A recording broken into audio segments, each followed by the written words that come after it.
Good morning and welcome back to Thursday Thoughts. Well, as promised, this week I have part two of our two-part talk about the liberal arts. So last week we talked about grammar, logic, and rhetoric, kind of how those function to prepare learners to move into the next four areas of the liberal arts, known as the Quadrivium. A lot of times we talk about the trivium in classical education, but the Quadrivium was also a very important part of how we educated humans. And again, the idea of the liberal arts being those arts that teach us to live as free humans, the arts that are worthy, the skills that are worthy of a free human.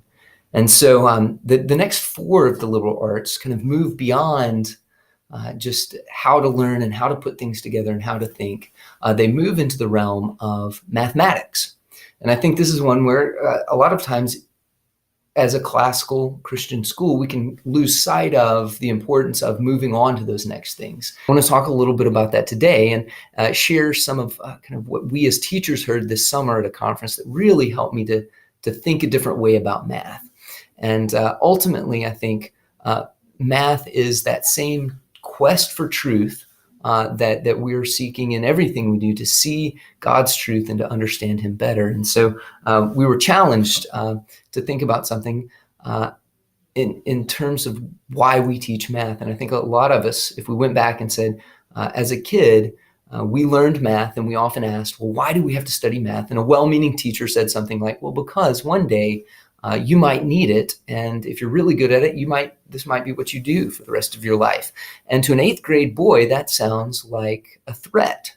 It doesn't sound like, oh, so if I'm really good at this, I have to do this forever.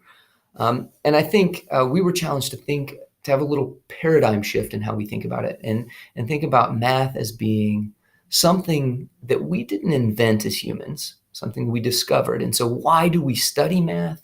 Because math is a great way to challenge our brains to think about the God who did create math.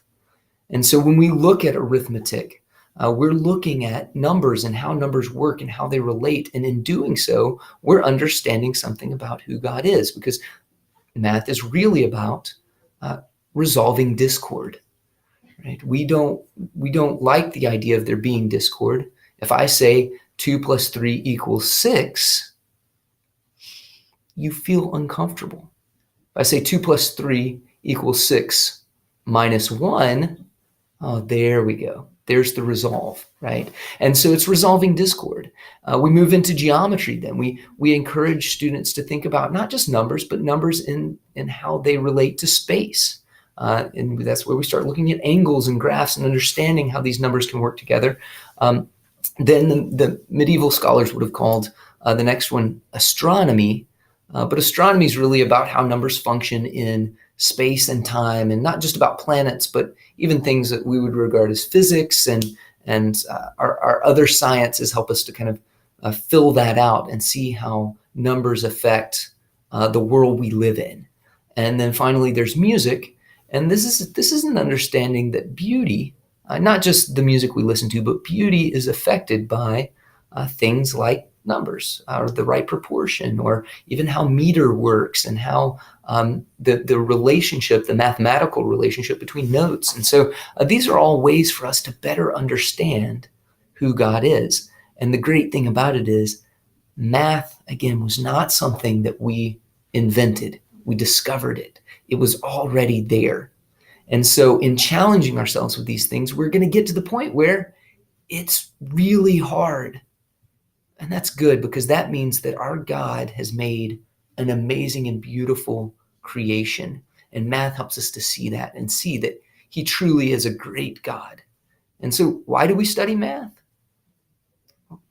To worship our God better. That's what it's ultimately about, to teach us to resolve discords and understand who our God is and the universe that He has created, and to discover His truth in that universe and worship Him because of it. So thank you for joining me today. I hope you have a great day, and I hope that this gives you something to think about this week.